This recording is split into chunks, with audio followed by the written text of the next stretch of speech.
మీ అమ్మ నాన్న గురించి చెప్పండి. మా అమ్మ నాన్న గురించా?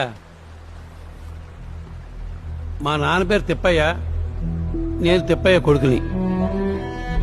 మా నాన్నతో పాటు తోడబుట్టి ఇద్దరు అన్నదమ్ములు కూడా అంగవైకల్యంతో పుట్టారు.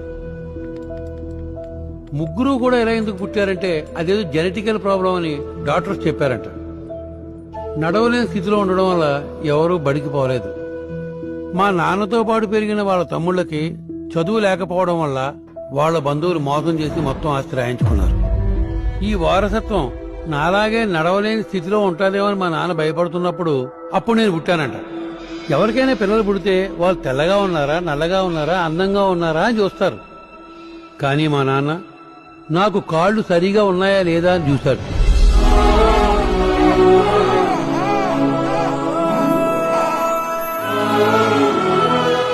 నేను ఏ అంగవైకల్యం లేకుండా పుట్టిన సంతోషంలో మా కుటుంబం ఆనందంగా ఉన్నా ఈ ఊరు చూసిన చిన్నచూపు నన్ను బాధించింది. ఈ ఊళ్ళో వాళ్ళందరూ నన్ను తిప్పన కొడుకు అని, నా ఆకారం చూసి గుర్రం గుడ్డని రకరకాల పేర్లతో పిలిచేవారయ్యా.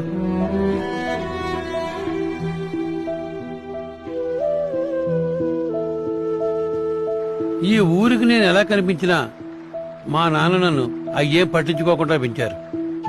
మా నాన్నకు నేను చదువు నాలో చూడాలనుకున్నాడు. నేను బాగా చదివి బడిపంతులయ్యాను. ఏ ఊరైతే నన్ను తక్కువ చేసి చూశారో వాళ్ళందరి ముందు నేను తలెత్తుకొని తిరిగాను. మా నాన్న వాళ్ళ బంధువుల మీద ఆస్తి కాజేశారని కేసు వేశాను.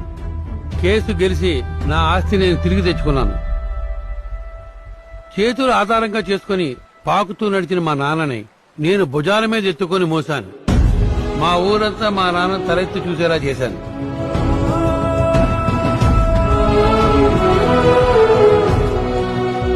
వైకల్యంతో మా నాన్న నడవలేకపోయినా నేను తనతో ఉండడానికి, తన వెనకాల తిరగడానికి ఎప్పుడూ సిగ్గుపడలేదు. నన్ను ఇంత వాణ్ణి చేసిన మా నాన్నకి నేను ఎప్పుడూ రుణపడే ఉంటాను. కానీ ఈ రోజుల్లో పిల్లల్ని మీరు చూసుంటారు. Culture change, trend, style, class అని పేరెంట్స్ తో పాటు రోడ్డు మీద తిరగడానికే ఫీల్ అయిపోతున్నారే. కాలం ఎలా మారిపోయిందో చూసారా? ఇది పద్ధతి కాదంటే మనకు వయసు అయిపోయిందని, బూమర్ అంకులని వాళ్ళకి ఇష్టం వచ్చిన పేర్లు పెట్టి పిలుస్తున్నారు. ఏం దరిద్రమైన మోడర్న్ కల్చరో.